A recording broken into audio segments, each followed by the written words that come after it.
Hello, my name is Sam Chen, and today I'll be talking about global warming and its effects on our greater Puget Sound. So firstly, here are my sections, and timestamps are here. So firstly, we have our causes, and our essential question for that section is, how did our global warming issue come to be? Secondly, we have our effects and predicted impacts, and what might be the consequences be if we cannot change our actions. Thirdly, we have our solutions, and our essential question over here is, how might we fix our global climate change crisis?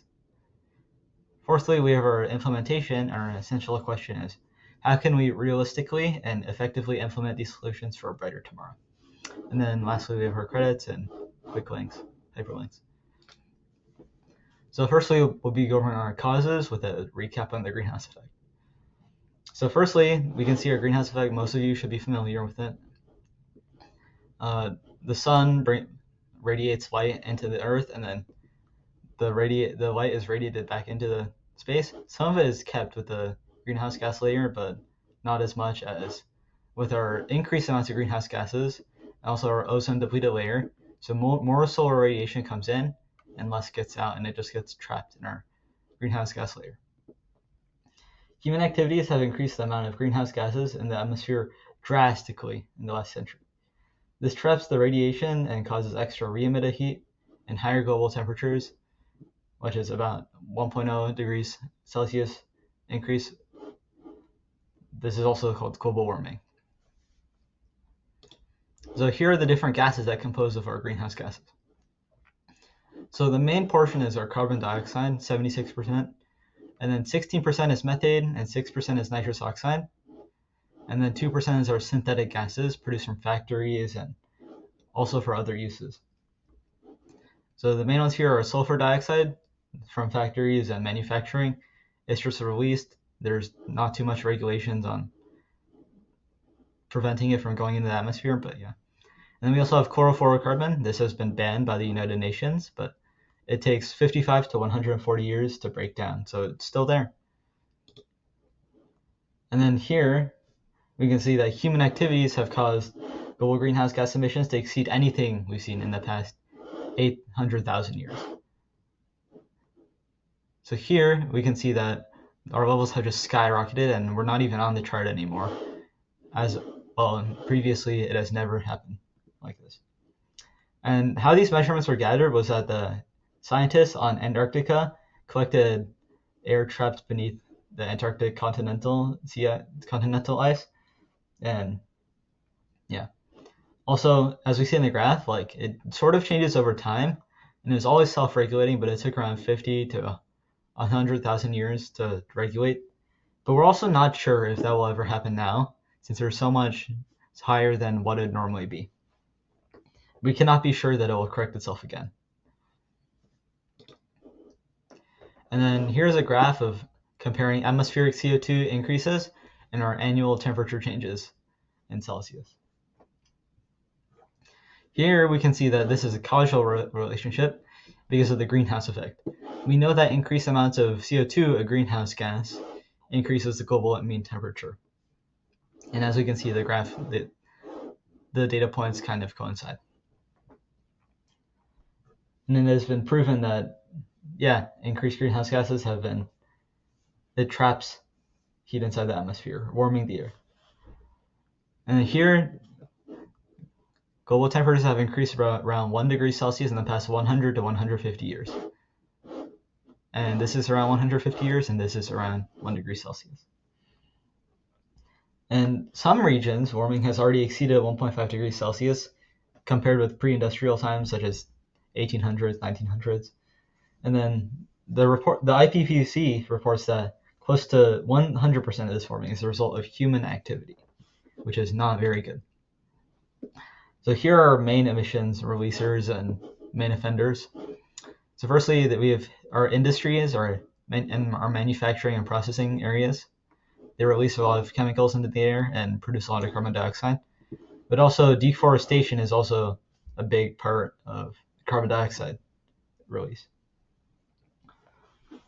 Mainly this happens because underdeveloped countries and areas do slash and burn agriculture, where they cut down a bunch of forests and then they burn it, and then they use it to create farmland so they can have good soil for their crops.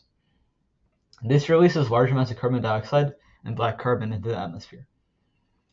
Lastly, we also have power generation, which is very similar to industrial and manufacturing processing industry. But here we also burn coal and other fossil fuels such as natural gas and oil to produce large amounts of electricity. These are the big three emission producers. Quick thing that I'm going to add right here is that around 3/4 of the fossil fuel carbon dioxide emissions, they come from just 2% of the Earth's surface. And these are mainly in the cities like Paris, Chicago, New York, and then Beijing, like the big cities that have power plants near them. Those create a lot of our emissions. And then here we can see the composition of power generation sources by type. These are mainly fossil fuels, around 60 to 70% of the world's energy supply. And then barely 20%, 15%, 20% is clean energy, which is not very much, and we should have more by now. We are transitioning away from these types of fossil fuels, but it's not quite fast enough. And we'll need to do it much more quickly in the future to reach our net zero carbon emissions. Secondly, we'll be going over the effects and predictive impacts of global warming and how it has shaped today's society and affected the landscape. So what might the consequences be if we cannot change our actions? So these are the predictions based on our current information of observed and human-induced warming, and we will exceed 1.5 degrees Celsius global warming around 2040. This is within most of our lifespans, and it doesn't seem like much, but all of the predictions that will follow really back that this is a big deal. It may not approach it at 2040, but somewhere from 2030 to 2052 is the estimate. Another quick fact to go with this is that 17 of the 18 warmest years on record have happened since 2001. And this is during a span of 21 years, so 17 of those 21 years.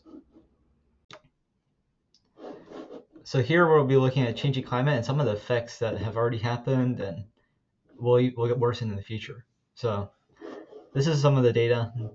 You can look at this, but I'm not going to go into too much depth on this. But firstly, we have extreme weather, and this is actually really recent. This is on June 14th, and this is the eastern U.S. having a really extreme heat surge. And then we can also see that this is in Malaysia, but lots of fish are dying because they don't have enough oxygen diffused in the water to breathe. And then these are just fish floating belly up, and they need to be cleaned up.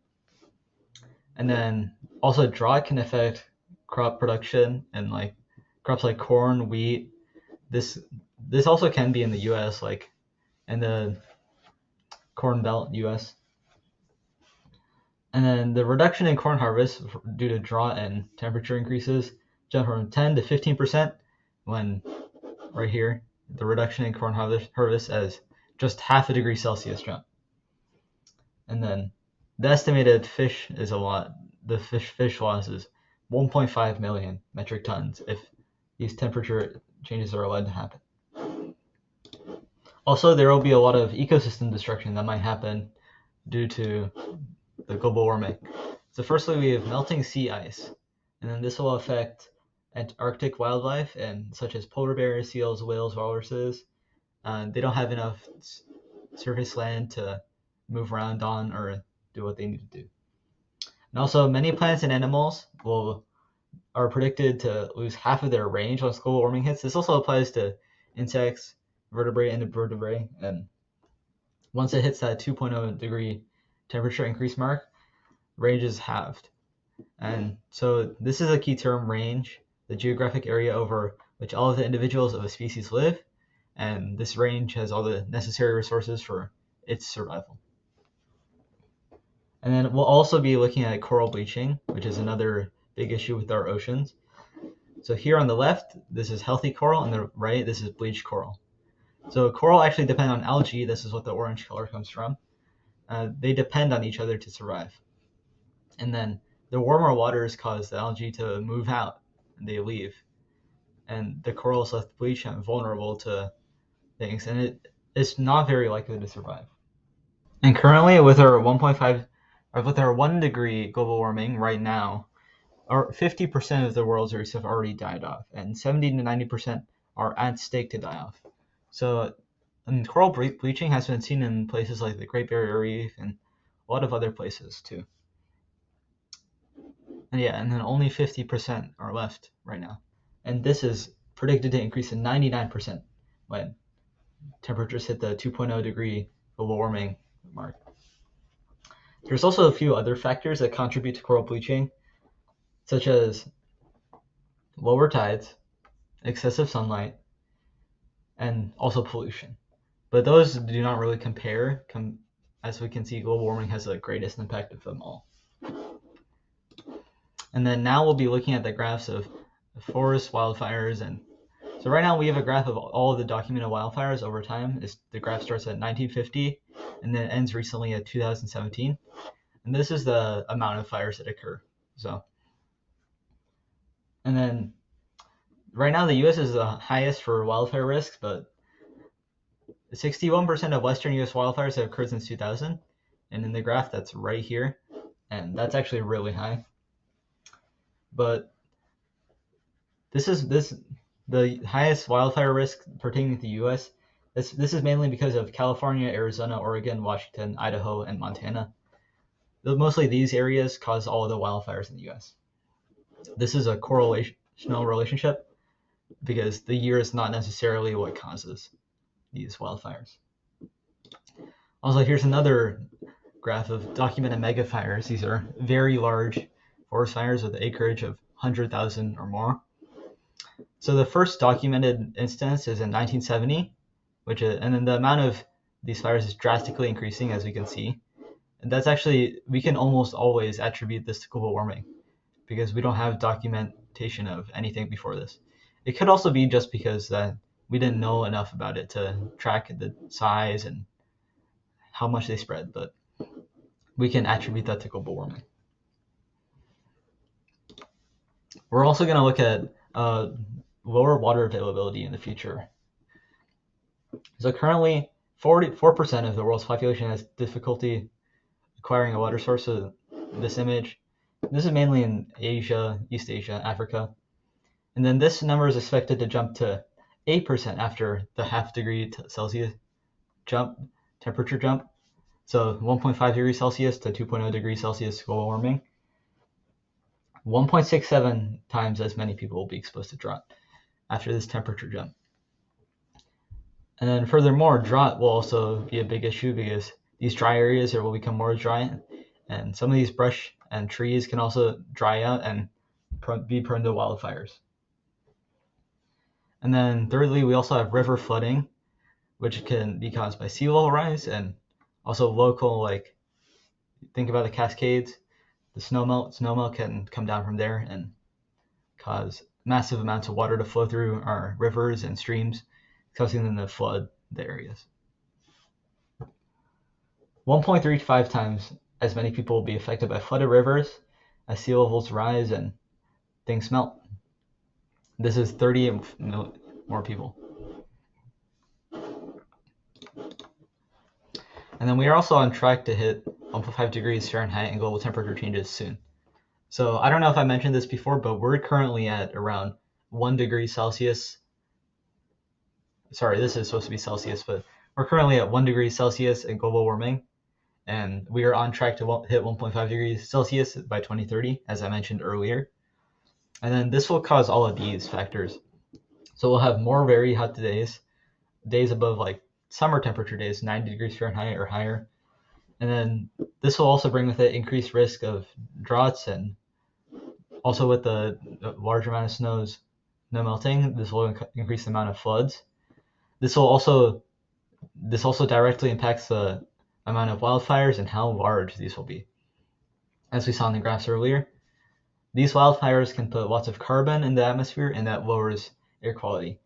And then the lowered air quality affects respiratory conditions such as asthma, bronchitis, emphysema, and cystic fibrosis. And the heat can also cause other medical issues such as heat stroke and dehydration. So expect to spend less time outside. The other thing I want you guys to remember is that remember in like 2021 when we had red skies because of the super bad wildfires near the end of the summer, like September. It was bad. And then a continuation on this is that we'll see that this is our Puget Sound, and then we can see how the glaciers from up here, the Cascades. This is like where the Cascades are, the line as the edge, and then all the glaciers will come and melt down, and they'll go into the Puget Sound. And this is where the flooding comes in. That too much will melt, and then these small streams and rivers will become overloaded and cause lots of flooding. We'll also be looking at toxic algae blooms, as these will become more frequent in the future, and as warmer oceans will favor more frequent algae blooms. Furthermore, ocean acidification also increases the toxicity of some blooms, and this will really impact the shellfish and fish industries because the fish in those oceans will die off, and then the shellfish are not safe to eat. And then here we can see a picture of bluff erosion. This is a example, just a diagram of what happens, and then here's a picture of coastal inundation. So inundation is when the coastal areas get submerged. As you can see, the beaches are kind of gone now. They've been submerged. Over here, it really shows that it got submerged by the rising seas. And then bluff erosion is when the sea erodes the bluff, causing landslides to happen and slowly taking away sediment. And then here is the El Nino year, which combined with the global warming put an unusually high 2.7 degrees Celsius warmer than the old temperatures used to be, like 1800s, 1900s. And then these are some of the impacts. So over 250,000 salmon died, and then the ski season was 42% shorter. Over 1 million acres of forest was burned, and $253 million over that was spent in fire suppression. Also in agriculture, many crops had reduced yields and over $600 to $800,000 and $600 to $800 million in economic losses. And then El Nino is when this ocean surface water is unusually warm, and then the convergence winds along the equator are weaker. And then here we'll be looking at a sea level rise projection of future scenarios by 2100, and then it's predicted to increase anywhere from a few inches to around 4.5 feet, so that's way up here. However, in the most likely scenarios, the sea level is expected to rise 10 inches by 2050, that's right here, and then 35 inches by 2100. So this is what is most likely to happen, but these are the far extremes. If we are able to mitigate most of the predicted global warming, the sea level is expected to rise just under 5 inches, which is right here, but again, that's an extreme and it probably won't happen. So, and then thirdly, we'll be talking about our solutions, which is an outline to the steps of our brighter, cleaner future. And the essential question here is, how might we fix our global climate change crisis? So here we'll need two approaches, our mitigation approach and then our adaptation approach. So mitigation really bases off of reducing our emissions of greenhouse gases, and then adaptation is more of managing our current effects and stabilizing. We just need to adjust to what has already happened, since we can't really change what's already happened. But mitigation is really like reducing the amount of emissions, and so we can prevent more change. And then here's a really good Venn diagram of what solutions can be used for each type. So here is mitigation, reducing.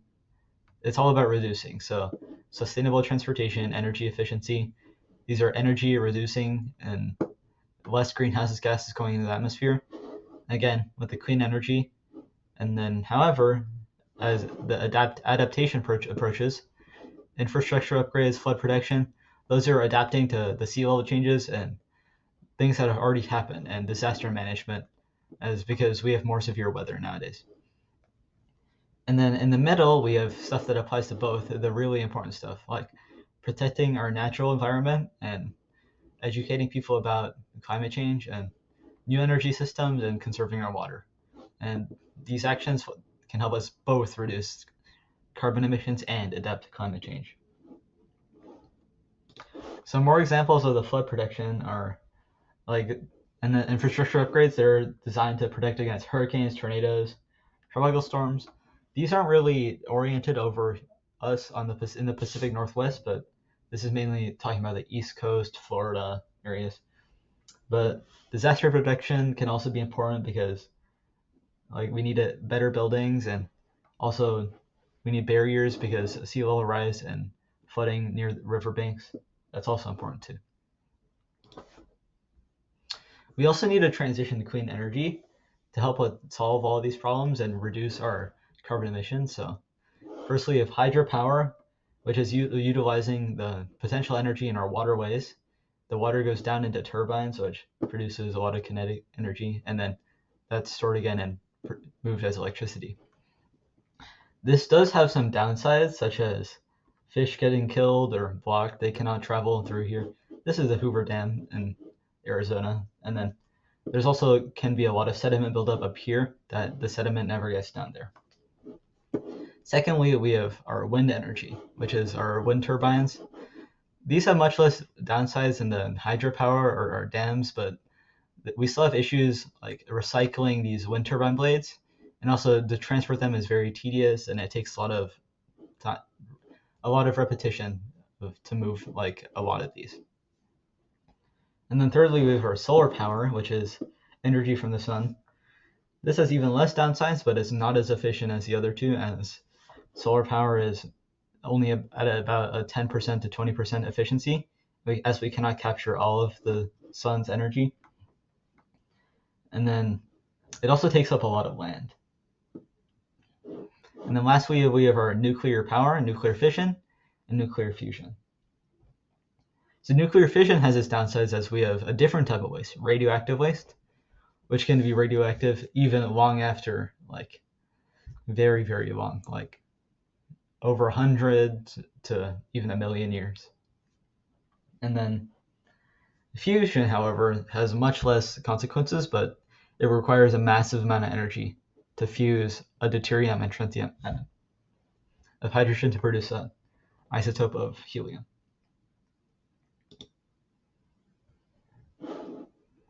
And even now, fossil fuels still remain as the lion's share of energy production. So, and then here we'll be talking about net zero carbon emissions, which is offsetting our emissions in a sustainable way, is a really good way of explaining it. And then, even though we are still releasing some of our emissions into the atmosphere, we are removing it in some other way. And then two of the main ways right now are forest recovery, which is replanting forests, and then our direct air capture method, which is removing CO2 from the air and then converting it into a chemical or pressurized form.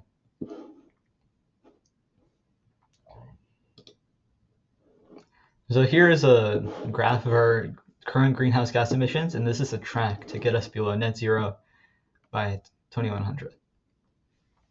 So firstly, up here in the green, we are transitioning our energy sources to clean energy, and we are being more sustainable with it. And then secondly, in the brown, we have removal of current greenhouse gas emission technologies such as cars, coal, and then other big things like oil and then burning wood. And then in the blue, we also need this third type of technology, our direct air capture method, which is our last tool to get us below that net zero and to help restore our atmosphere. So a little bit about direct air capture. So it passes air through a chemical solution for liquid direct air capture, and it's usually a hydroxide solution, and then we can recapture the CO2 from there by applying heat, and then we can return our normal air to the atmosphere. There's also a filter direct air capture, as we saw in the last one. This is our filter method, and then it passes through a solid filter which chemically reacts with the CO2, and this also, when heated, the CO2 unbinds and is released for use. And then some opportunities for CO2 are synthetic fuels, which technically they're also net zero because they're just reusing the CO2 we found in the atmosphere. It's not putting any new CO2 into the atmosphere, and we still get some energy from it, but yeah. It can also be stored underground, which is just putting it away, but it takes a lot of pressure to put it underground. But both methods are also currently very expensive. And then here, this graph talks about like the amount of heat and electricity needed to get a ton of CO2 out of the air. So right now it requires an average of 8 gigajoules per ton of CO2 removed. This is average of liquid and solid. And in US dollars, this is around anywhere from $100 to $1,000 per ton. And then here's a graph of, this is another pathway of what we could use to get to a net zero carbon emissions. So these base off of early development and advanced development projects, which require us to scale up our direct air capture methods a ton, because currently we only capture around 0.01 megatons of CO2 per year. And our latest plant to come online, which was in September of 2021, it only captures 4 kilotons of CO2 per year in Iceland. And then what we would need is we need to scale it up to capture more than 85 megatons of CO2 per year by 2030 and 980 megatons of CO2 per year by 2050. And here we can see that the current numbers are they're nowhere close to what we need. And we need to scale up a ton. And then here we'll be looking at global emission pathways, possible ways that we can reduce our carbon emissions to net zero by 2050 and then keep it that way. So to do this, we really need to start now to prevent global warming of more than 1.5 degrees Celsius, and we need to decarbonize our energy sources fast. But this will require rapid transformation in every economic sector, which is a lot of cooperation, and it may not even happen. We also need atmospheric CO2 removal for the pathway goals. This is how we get it a really good amount below net zero. And then we have the technology, but it's just not proven at a large scale, as we talked about in the last slides. And then now we'll be moving on to our implementation, which is my plan for action, and how I like to call it the how. How can we realistically and effectively implement these solutions for a brighter tomorrow? So firstly, these are my scales of analysis and what we can do at each level. So firstly is regional, which starts with you, and then right around you, your city or your area, the Puget Sound. And then the next is national, what nations can do to help solve the global warming crisis, and then global, what supranational organizations like the UN and OPEC, which is on oil like convention, and what they can do.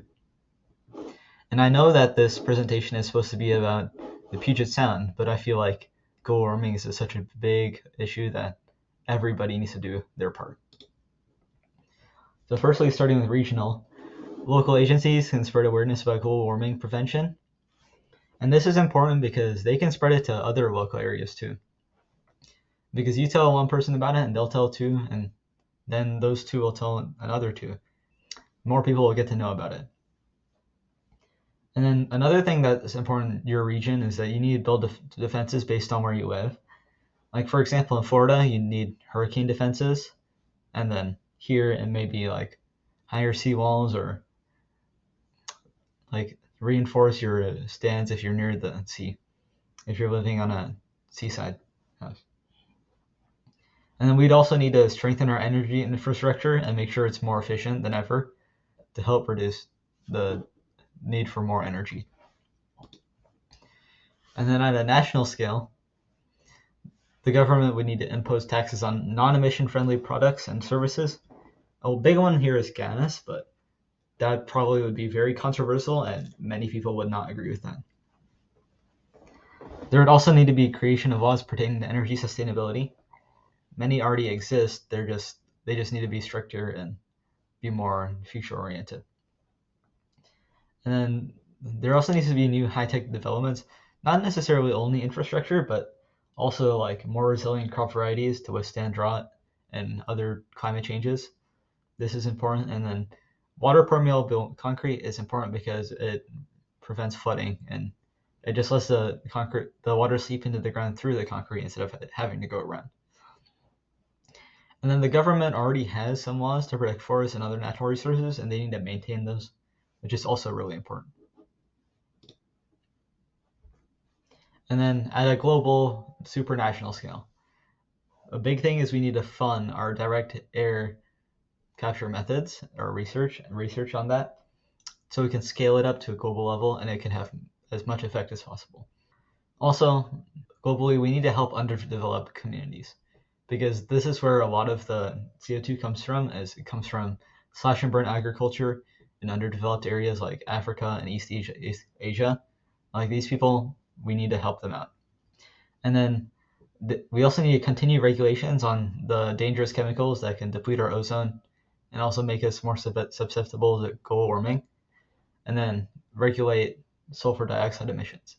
There are some regulations, but they're just not strict enough, and many factories just don't follow them, and they're not afraid of getting on the wrong side of the law. And then we also need to fund more clean, sustainable energy source developments, such as nuclear. It's also a controversial one because it can be dangerous at times, but more solar, more wind, and then more hydropower would be really good. And then that's it. And then the last part is my credits. These are some of the sources I used and hyperlinks to them. So the No Time to Waste and all these UW News, Seattle Public Utilities, these are my main sources. They're really important and had a lot of information. And then I got, for my secondary sources, NASA, Berkeley, all these other groups, they just have some like facts and information, which is cool. And then I added those in. There's also other news sources, and for example, NOAA, National Oceanic and Atmospheric Administration. I got all the graphs from here, and then again, UW has a lot of information. And then if you see a lot of these like news articles, these are mainly for images rather than information. But it's also sometimes good to look at what's happening in other parts of the world. And then here, NRDC, University of Arkansas, and then World Meteorological Organization for more graphs, and then King County for more local information.